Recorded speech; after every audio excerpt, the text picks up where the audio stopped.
So good morning, students. I'm Master Ronald Ian Magro. Okay, so let's continue our discussion po. Okay, mag-record na lang po ako ng discussion ko because due to internet, I due to power interruption po sa Santo Tomas, Davao del Norte. Okay, so our topic, so our lesson today, and evaluating functions under graphs. So we have the how to evaluate functions under graphs po. Okay, so objectives, solve and graph involving functions and cite example involving functions in real life problems. So that would be our objective today. Okay, so we have already learned that a function is a relation which can be represented by a set of ordered pairs, x and y, or utilizing mapping or correspondence or by an equation. Okay, let us move on to understanding how a function is evaluated. Consider two variables x and y. Okay, the variable y is said to be a function of x when any rule, relation, or correspondence case is given to each value of x, there corresponds a value of y. In other words, given x value, we obtain a y value. Okay, so we have the example of this. So given the x value, we can get or we can solve the value of our y. Okay, so illustration 1. Okay, simply let us define y as a function of x. Let y equals 2x plus 1. We let values of x equal to 2, 4, 6. Okay, so this is our value of x. Okay, 2, 4, 6, 8. Okay, wait lang po. May nag-call sa akin. Yung mama ko. 2, 4, 6, 8. Then, we need to substitute the value of x, 2, 4, 6, 8, to the value to the x. Okay, then them and x. In the following table of values to equation, y equals 2x plus 1 we have. Okay, okay, all you need to do, you need to replace the value of x by 2, 4, 6, and 8. Okay, 2 times 2 plus 1 equals 5. Okay, 2 times 4 plus 1 equals, okay, 2 times 4, 8 plus 1, 9. Okay, 2 times 6, 2 times 6 plus 1, 2 times 6 equals 12 plus 1, 13. Okay, very good. So, 2 times 8 plus 1, 2 times 8, 16 plus 1, okay, 17. So, that would be the value of our y. So, we need to replace lang po the value of x, or we need to substitute lang po. Okay, in order to get the value of y or to obtain the value of y. Okay, illustration 2. So if we let y equals f of x, define f of x equals x squared, x to the power of 2 minus 4. Then we could have the following evaluations. Okay, students. So this is the value of our x. 2, negative 2, 3, 1 half, and 0. Okay, so you need to replace or substitute the value of our x here. Okay, so 2 to the power of 2 minus 4. Ganyan lang po. So this is the value of our x, 2. Asagikan si 2 sa value ni x, 2. So 2 times 2 minus 4, 0. Okay, 2 times 2, di ba, 4. Then minus 4 equals 0. F of negative 2, so this is the value of our x, negative 2. So negative 2 to the power of 2 minus 4. So negative 2 times negative 2, we have 4. Di ba? Pag negative times negative, positive po. Then, minus 4. 4 minus 4 equals 0. 3. So the value of our x3, then replace the value of x3. 3 to the power of 2 minus 4. 3 times 3, 9. Minus 4 equals 5. Okay. 1 half. So the value of our x, 1 half, equals 1 to the over 2 to the power, 1 half to the power of 2 minus 4. Okay, student, pag mag-multiply po kayo ng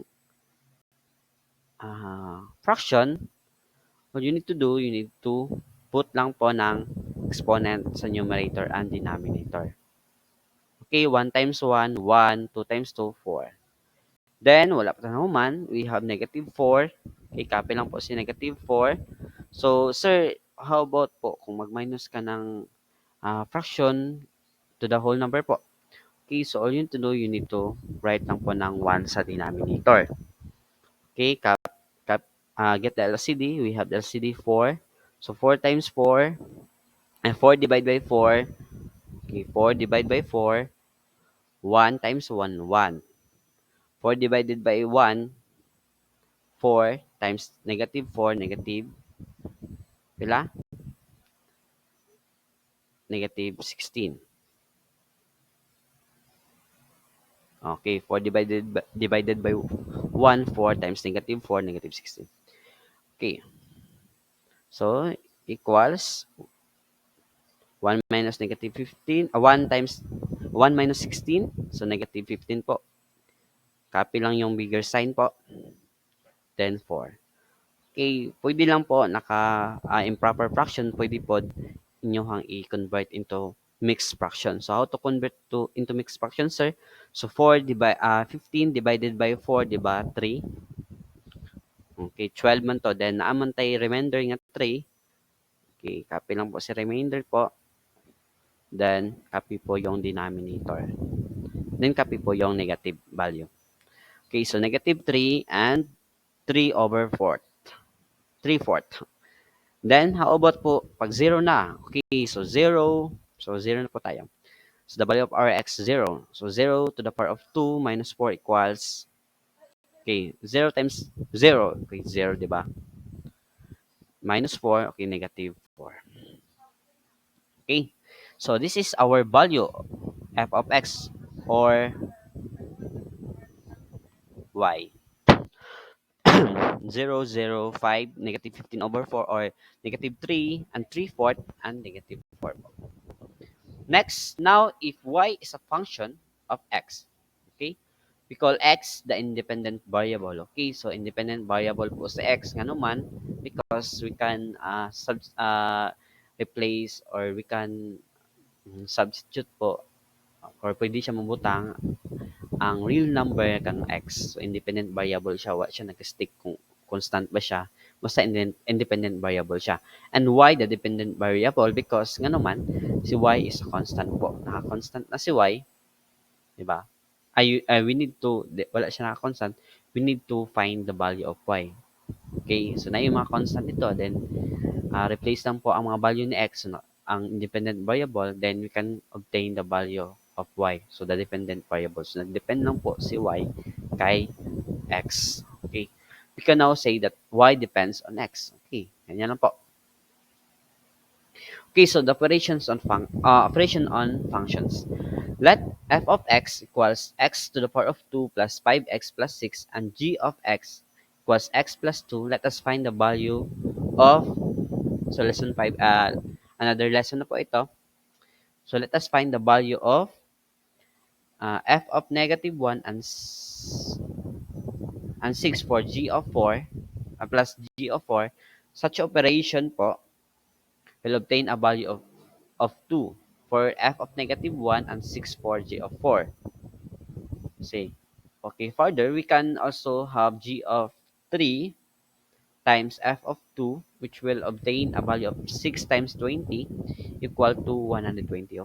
Okay, the example above shows that we can operate on functions. Okay, we have the illustration here, or the definition here. F of f and g are functions. F and f, g are functions. Then, A, the sum of f and g denoted by f plus g. So, sum man, so you need to put sum, sign or plus sign is the function. Okay, f plus g times x equals f of x plus g of x. Okay, so distribute lang yung x. Okay, the difference. So, pag yung difference, ang total ni, kung kinsa mo itong minus kang minuan and subtrahen po. So, of f and g denoted by f minus g is the function. F of g times x. So, equals f of x minus g of x. Okay. Next, the product. Okay, so the total or kung mag-multiply ka, kang multiplier o ka-multiplicand, then we can get the product. Okay. Denoted by f times g is the function. Okay, kaning that represent by uh, times po. Okay, f times g, okay, times x equals f of x times g of x. Okay, the quotient of f and g denoted by f over g is the function f over g times x equals fx over gx. Okay, so quotient po, divide po. Next, illustration 1. If f and g are functions defined by fx, fx equals 3x plus 5 and gx equals x plus 7, then fx plus gx. So you need to add lang po. Okay?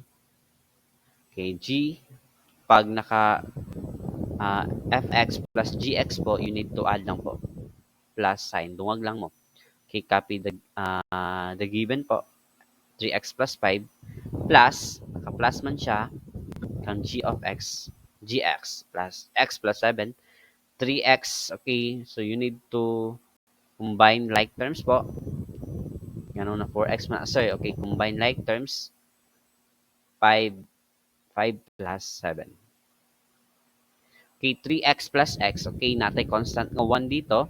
So 3 plus 1, 4. Okay, copy lang po ang variable. Okay, pag subtraction and addition po. Plus 12. Okay, 4x plus 12. Okay, fx minus gx equals 3x plus 5. Okay, so we need to minus po. 3x plus 5 minus x plus 7. Okay, so you need to multiply the negative to into the x plus 7. Okay, so copy lang po sa 3x plus 7. Negative times x, negative times positive 7, so negative 7. Okay, pag negative times positive, negative po. Okay, so 3x plus 5, okay, combine like terms po. Okay, di mo ka maka-add eh. Okay, 3x minus x plus 5 minus 7 equals, okay, so 3x minus x. Okay, meron tayong constant o 1 dito. 3 minus 1, 2. X. Okay, so 5 minus 7, so negative 2. Copy lang po yung greater sign. 2x minus 2. Next, f of x times gx. G of x equals 3x square 3x to the power of 2 plus 26x plus 35. Okay, so student, automatic siya, answer na siya. You need to multiply lang po using the FOIL method. First, outer, inner, and last. Okay, so I'll show the solution po. 5x plus 7. Okay, so 3x times x, 3x to the power of 2. 3x times 7. So 3 times 7, 21x po. Next, 5 times x, 5x. Then the last 5 times 7, the first foil, outer, inner, and last. Okay, so muna siya. Then 5 times 7, we have 35. Okay, so I forgot to put x po. Ay, no, no, no, no, no. Dili man ko. Plus 35, sorry. Okay, so copy lang po si 3x to the power of 2. Wala po siyang kasama, wala po siyang kaparehang like terms or like terms po niya. Then 21x plus 5x, 26x plus 35. Okay, so that would be the answer if we multiply the f of x times g of x. Okay, 3x plus 5, multiply lang po ang x plus 7. So we can get 3x to the power of 2 plus 26. 26x plus 35. Okay, next, f of x over g of x. Isa naman eh.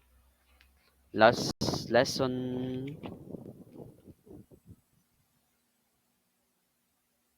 Okay. So, copy lang po. 3x plus 5 over x plus 7. Ganyan lang po. Hindi naman siya masimplify. Okay. Next, illustration 2.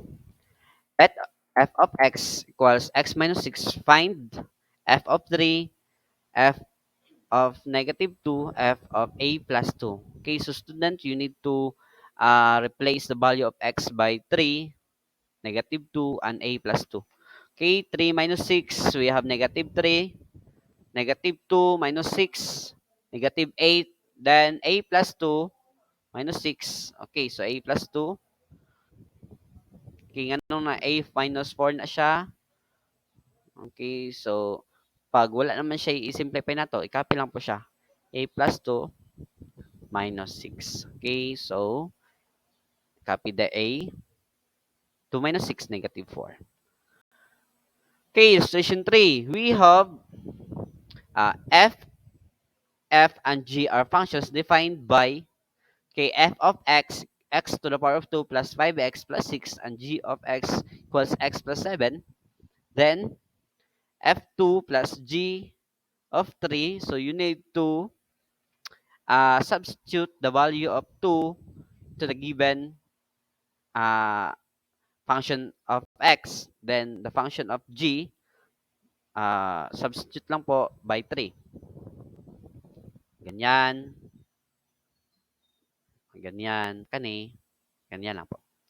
So 2 times 2, 4 plus 5 times 2, 10 plus then plus 6, then 3 plus 7. So, imo lang siyang i-simplify po using the PEMDAS. Okay, we can get 30.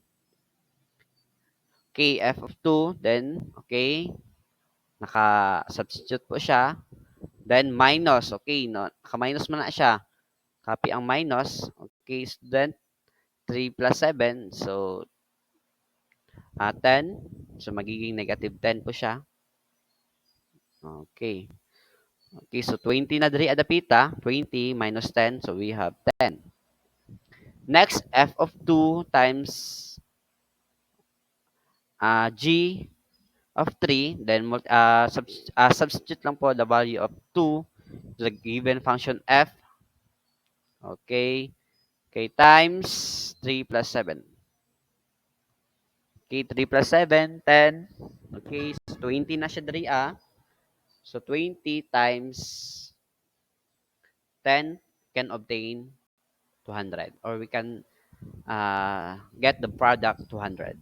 F of 2 times divide by g of 3.